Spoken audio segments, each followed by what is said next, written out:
And that actually is what somatic breathwork is really about. Far more than breath. What lies beyond the breath is that a practitioner joins you for a moment in your narrative, in your story.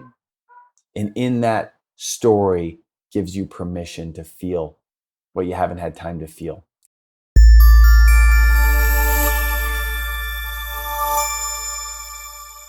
Please note, the content of this podcast is for informational and educational purposes only. This episode contains explicit language. Fish, thank you so much for joining me on Mindset, Body, Spirit. Thanks for having me. Appreciate it.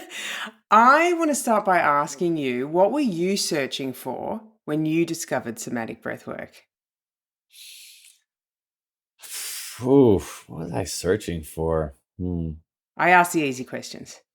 Yeah, right off the bat, just jumping right in. I love it. Oh, yeah. Just give me a moment to really like feel into that. I feel like we as humans collectively have this sense that we are seeking, looking for things. And that feels very like alone in that journey of discovery. I think there's things that seek us that are outside of what we would normally view as another person. And I would say very confidently that I wasn't seeking somatic breathwork, nor was I seeking anything inside of it. But I actually do believe that it was seeking me. Yeah, I think a lot of ideas come to us at different times and they move through us when we're ready. And if the person isn't ready to really shepherd it in, then it can't manifest. And so it chooses another place to grow outwardly, like a tree looking for like spaciousness through the soil to grow up and grow out. And if it hits something, there are times where it can like penetrate through or even a rock. But ultimately, nature, it strives for balance and growth. And so it was either going to grow through myself or it was going to come to fruition in another way. So I wasn't really seeking somatic breathwork. I actually had no desire and no interest in breathwork, honestly. Nor did I have any interest in healing arts, for that matter.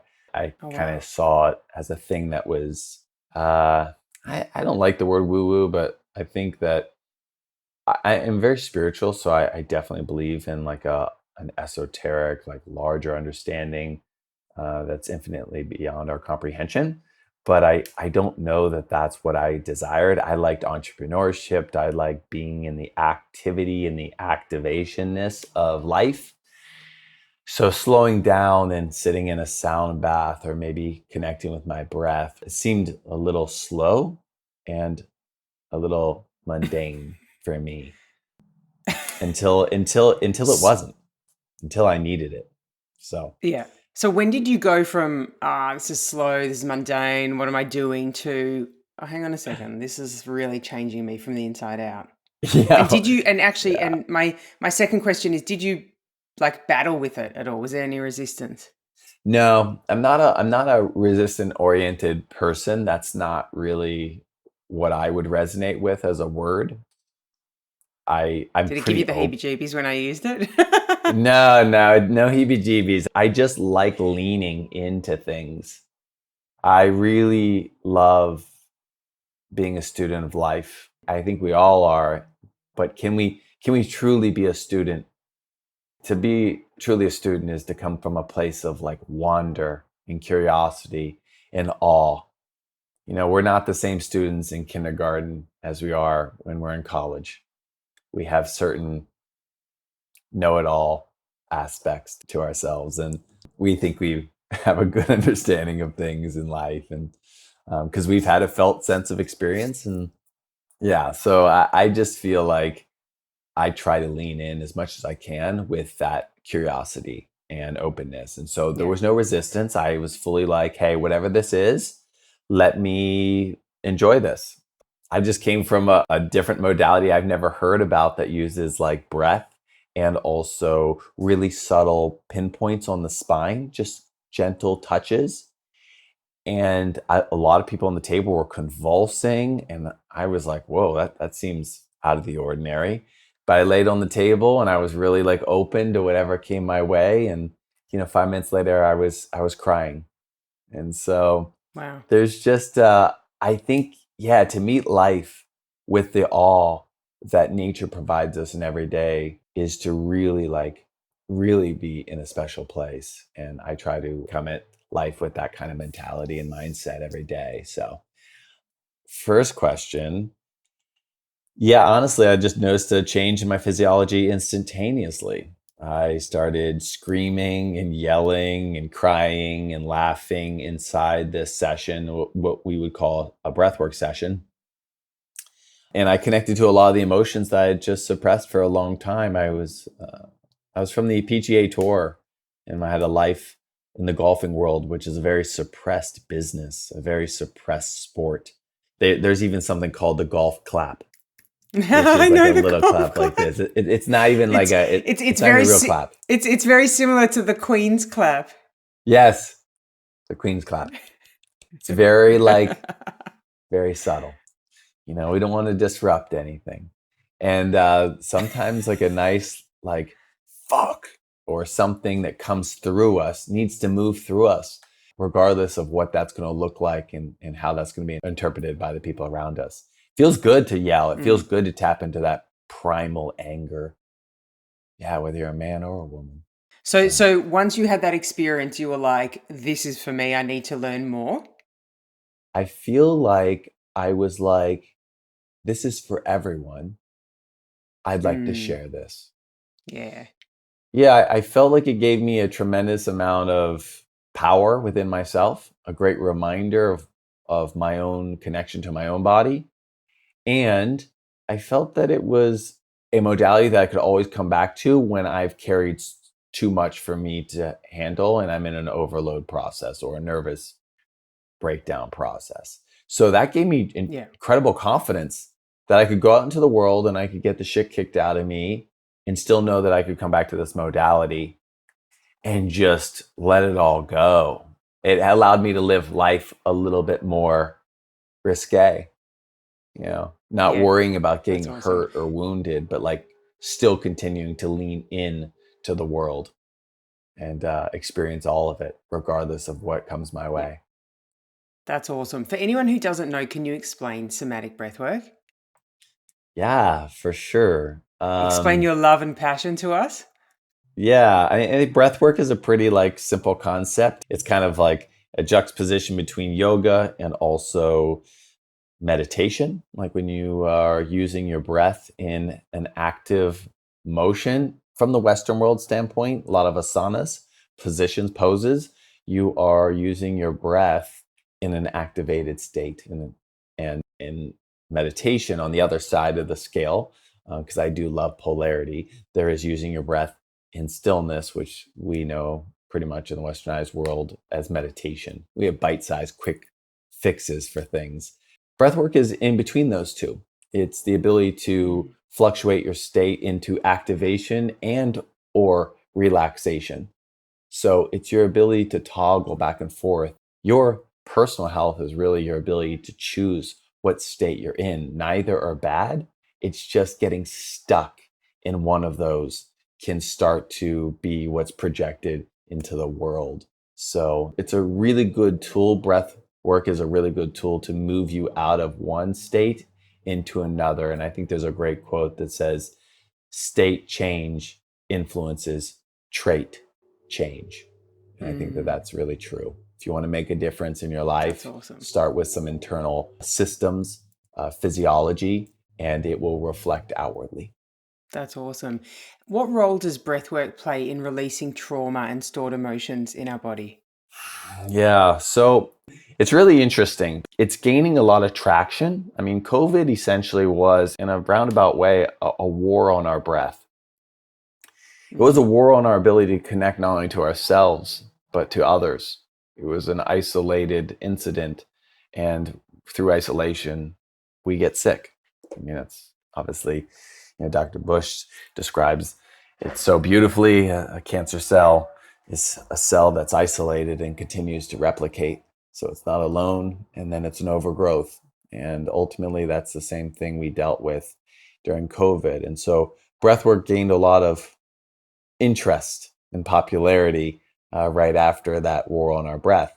That being said, I actually believe that, especially now that I have done a lot of different modalities in the healing arts, I was just on a table having someone subtly just touch certain parts of my spine, just cueing like a deep breath and a sigh and a little bit of sound. And I had a full on cathartic release. I think we focus too much maybe on the breath. The breath is always there. It's the driving force of not just breath work, but it's the driving force of our life. It's always there. The real key is, can you go beyond the breath? And can you actually can you be with yourself? Can you be with your stored stress, your wounds, your trauma? Can you actually just be with yourself in such a way that you can actually be sensitive to all the things that you're carrying? And if you can do that, you'll have a cathartic release of any of these things. You'll be able to offload a lot of these pressures. And it's somatic. We look at it through the spectrum of polarity of pressures. If there's a lot of, which let's call them negative pressures, if there's a lot of negative pressures being put on you from repression, suppression, and depression, the other end of that spectrum is expression. To X pressure, to push it off, to be able to come from a place where you are offloading and pushing things off. That's really the opposite, in a way, of what's being put on you. So an ability to not have to carry that as much, to X the pressure, to expressurize yourself. Breathwork can be really helpful in that, in taking you into an upregulated state and then a downregulated state. But what I really encourage people to do is to look to nature. I continuously keep coming back to it. And at Somatic, when we do our teacher trainings and our certification trainings, we actually show animals in nature going through this exact same process. It's happening thousands of times a day for animals that aren't in their thinking mind, who have plenty of time and no distractions to use their physiology to get them out of a stressed state. And so we are nature, we are animals, we are humans, and we need to do it too. And so it just needs to be put into in a way, a packaged name and branded and labeled so that we can accept it, because we need to accept things as masses. We're social creatures. So you've obviously worked with different healing modalities, so it's probably easy for you to, as you said, get in touch with your emotions, to be able to sit with them and then release them. In the world that we're living in, with TikTok and short attention spans and goldfish knowing, being able to concentrate longer than us, how do people who are caught up in that spin even find gaps to be able to find the space to be able to sit with themselves? Maybe they can't.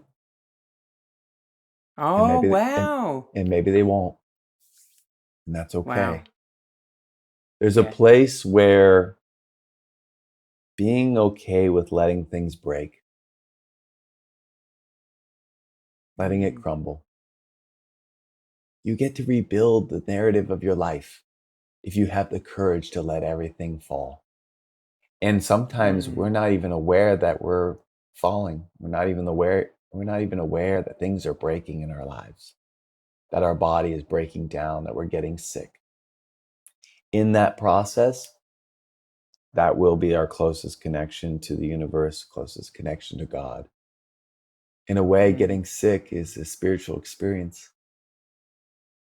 And it allows us to really value being healthy. Yeah. Amen. What are the biggest ahas you've seen working with clients? Like when you just have these moments where they've got this light bulb moment and you're just like, I love that. Yeah.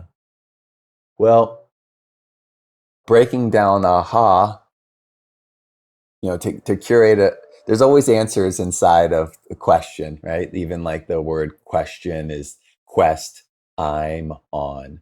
So I am on a quest. That's what a question is, to seek curiosity and wonder. If you look at AHA, AHA, essentially is when you can align yourself to the person you're talking to with your thoughts, your words, and your actions. When you can truly be impartial and stay with them fully present and hold that space. And then when you can attune to them and really tune in to how they're feeling and what's going on in their world, their internal world, you've got your aha moment.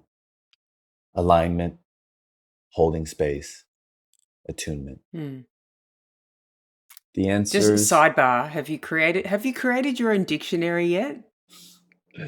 no. Surely there's like Fisher's dictionary coming out The next summer. fishisms. Not yet. Yeah, seriously, you need like a little pocket dictionary of fishisms. So good. Appreciate you. Thank you. Maybe at some point, I'm still building and helping shepherd in somatic and what it wants to be, still being a gardener for it. And when it's ready, I'm excited to then move into a promotional state, an education state, and to tell the world really about this beautiful modality that's being curated and built. I don't Yeah. even say built, just naturally grown like a tree. And when I do that, I think that it would be really cool to be able to share maybe some of those fishisms with the world, or to just share my perspective on the lens in which I've seen the world, and in the lens in which this modality has helped me reshape the way I see the world. I'm excited to share that in all due time. Yeah. There's no hurry, Yeah. you Awesome. know. It will get there when it gets there. Yeah, the answers are always, they're actually usually in the question, not the answer itself. We oftentimes ask a question, very rarely from a place of curiosity. We often ask a question because we have an agenda to know more. And I really think that I think answers are found in questions, really special questions, you know. The Socratic, like Socrates' Socratic method, uh, Socratic questioning is really predicated on like how and what questions, not why, because that can take you into a completely different realm and a lot of times lead into victim mentality and also the fix it mentality, what we call in somatic, trying to like fix someone. You're asking why is that happening? You're trying to get to a result and have them fix the problem. There's no problem. Yeah.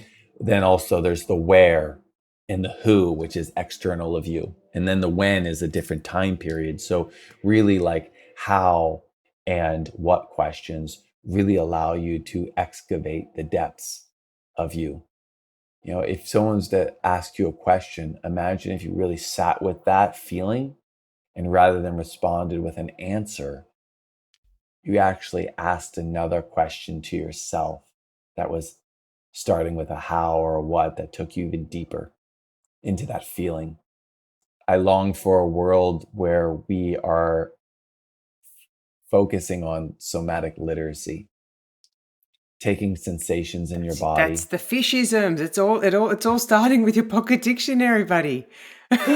It might, but maybe it's already started. I think like it's Yeah. already there. When you've just tapped into something, it's just always there. It's never going away, whether it's out there, you know, next year or in 10 years or maybe never. It's always there. There'll be someone else to carry on fishisms. But yeah, I think there's such beauty in teaching our youth that sensations are like letters, and like letters can be built into words, sensations then can be built into emotions, and then emotions that can be actually built into the story of our lives, just like words can be built into to sentences, and then paragraphs, and then chapters, and then books, and then dictionaries. And in the same way that they're built up, can they also be undone? Is that part of the philosophy of somatic breathing? Yeah, well, I'm probably speaking more around a philosophy of just life than anything else. But Mm.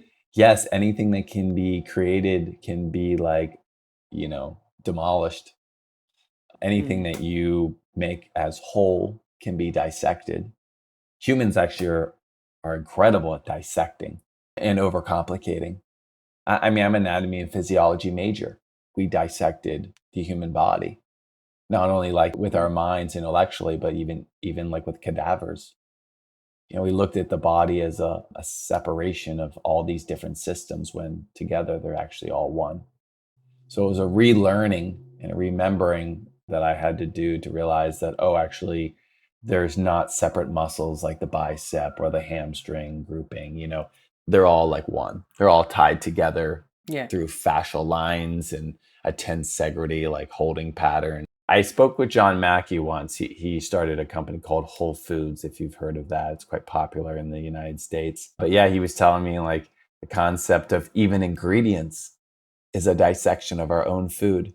What are the ingredients inside of a food? Well, if it's a whole food, there's only one ingredient.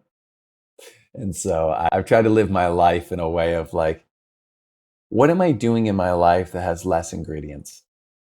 How can I be more Oh, intentional? cool. Yeah. How can I be more intentional and less habitual about the things I That's do? awesome. There are a lot of ingredients in golf. In golf, yes, of course. Of course, there's a breakdown of everything.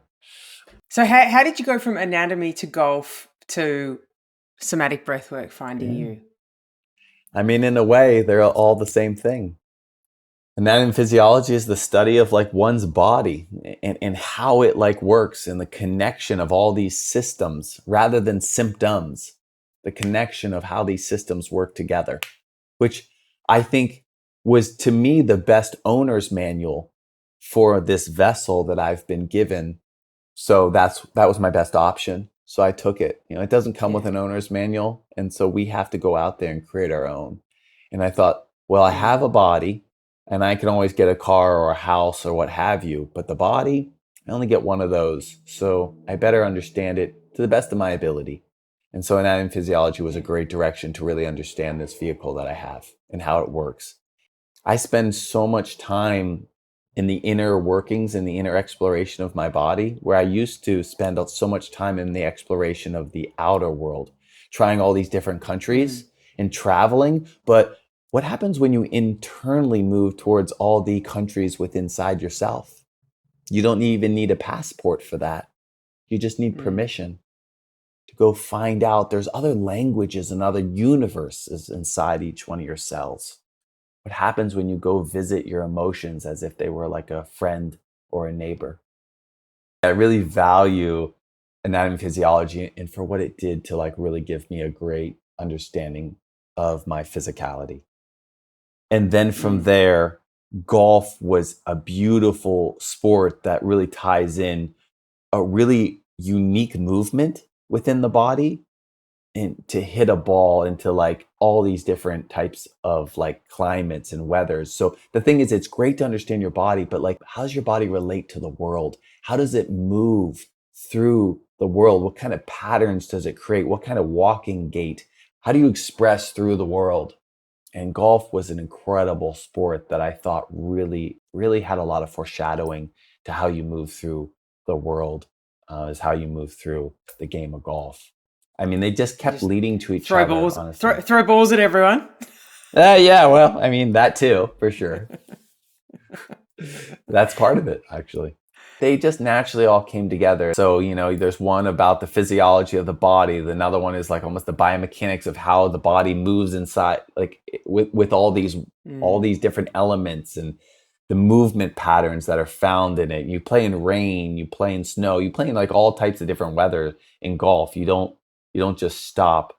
You continually move through something. And I really believe there's a lot of healing moving through something versus around it. And then, of course, breath work is really an opportunity to really tap into your emotional body. Although anatomy and physiology taught me a lot about the actual superficial aspect of this vessel, it taught me nothing about the deeper emotional body. Tying it all together. Yeah, no, I love it. I love it. Seamless. What was the moment that you gave yourself permission to stop traveling and looking outwards and understanding that the answers are within? Yeah, I don't know if I ever did. I think that permission came from outside of me. That permission was actually from a gentleman named Stephen Jaggers, who gave me permission to go inward and to feel these things. And although I Mm. probably probably thought that was quite silly, from a mental state, but when I was in the state that I was in, fully broken, that permission was all I needed to pull the veil back and to see what actually I hadn't given space or time to feel in my life, in my whole Mm. life. And I really think, life is lived so forwardly, that we hardly have any time to stop and slow down. And every time you stop and slow down and allow your life to catch up, I think that's when you can really understand that's integration. That's that seamless togetherness. Ultimately, it happens to all of us, even for those who refuse to stop and slow down and continue to chase and continue to move forward. Death will be their greatest invention. Death will ultimately be their slowing down, and all of their memories and moments will flood into them. And when they actually take their last breath, finally everything will get a chance to catch back up and be in balance. So, yeah, I think permission came from outside of me. And I think that there's something to that. I think there's some great things that we can acquire in life, not only for like materialistically, but also for ourselves. But the greatest gift we'll be able to do is to give permission to other people to be in their moments, in their journey, and Mm. ultimately to join them for just even a moment in their story, in their narration of their life. And that actually is what somatic breathwork is really about.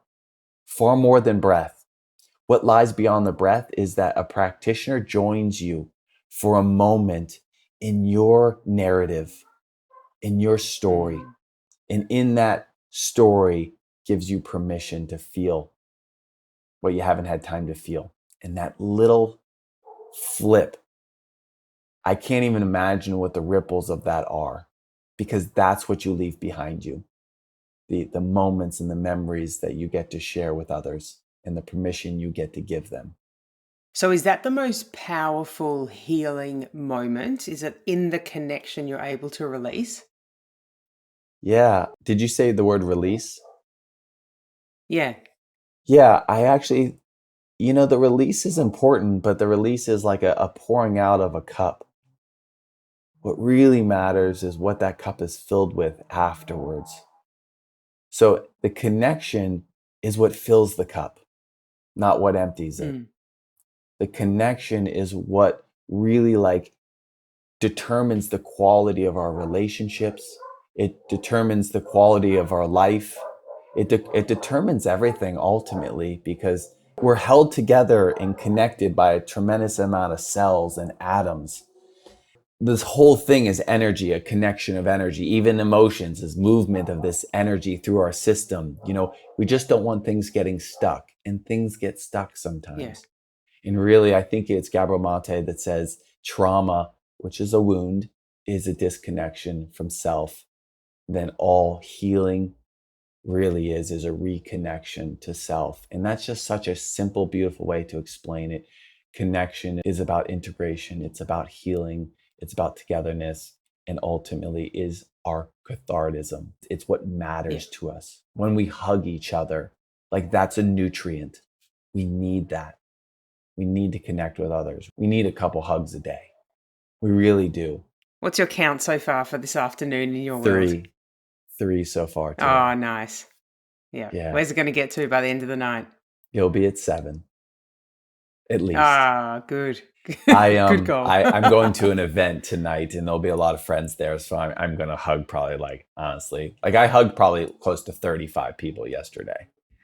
I Yeah. love going to like Awesome. these different events and just being with other people. We think about like when we eat, like the diversity of food is important, but so is that diversity of the air we breathe. Don't just stay inside your house and breathe the same air. Walk outside, go to a park, Go near some water. Like all of that will be different air. You're breathing that in. And also diversity of friends and diversity of the people that you surround yourself with, so that when you get a hug from one person, it's not the same person just over and over again, or different versions of that same person. It's a multitude of different people that light up your life in different ways, so that when you hug them, you feel something uniquely different each time. Yeah, you Yeah, gotta have an arm hugger, you gotta have a you chest do. hugger, you gotta have an over hugger, you gotta have an under hugger. You need all of those. You need even a long hugger too. Get yourself a Yeah, long oh, hugger. good one. You need someone that can make that embrace 10 seconds or more. To wrap up, I wonder if Sure. I know that you say we breathe all the time, but you Yeah, have a much deeper understanding of the health benefits. So for sure. those of us who are moving fast, what's a simple, easy way to start to just regain an understanding of how they can better understand their mind and body through their breath? How do we Yeah, become more present? that's beautiful. Thank you. I think if you want to be more present, you have to actually want to be in the moment that you're in. That's super important to understand that. Mm. And cueing breath is really nice. We have technology now. It's a great distractor, but it can also be this thing that actually allows us to have a little alarm, 2, 3 times a day, that just gives us a reminder to take a deep breath in. And so the breath is, pulled in through the mouth, through the throat, just mapping it through the lungs, into all the way into the diaphragm. Big full breath actually really even affects the microbiome and all the microbials, the trillions of microbials that are in your stomach. And then even from there, it really helps put pressure and fill out the pelvic floor, which is really so important. And then on the exhale, just really letting it just run up the entire spine, almost like a circular pattern, bringing it down through the front is a great visualization, letting it move up and out through the back. And that really allows you to use the cavity. There's a massive cavity in your back that we don't even breathe into. We mostly keep everything up here.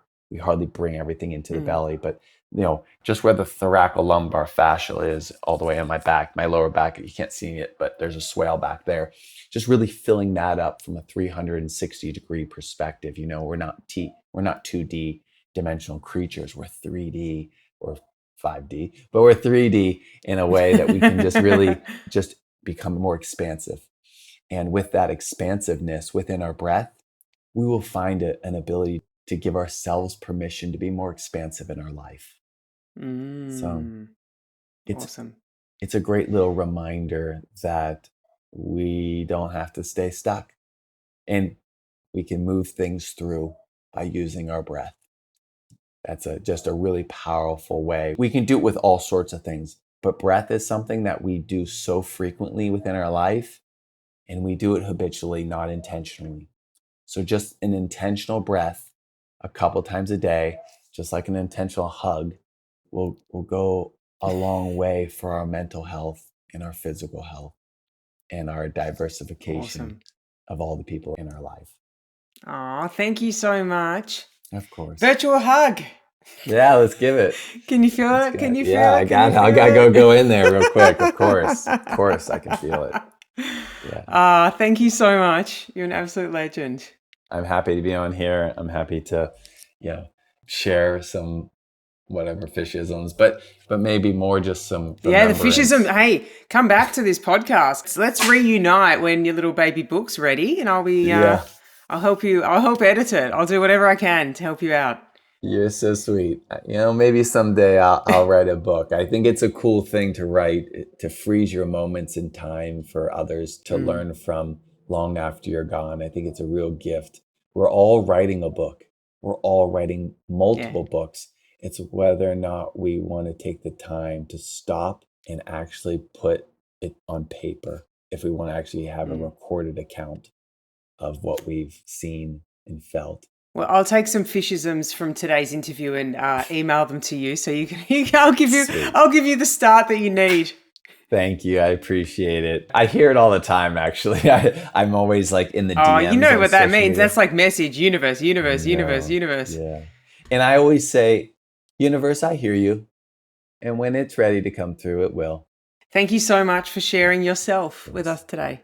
Yeah. Thanks for being on that journey with me and joining a moment through my eyes.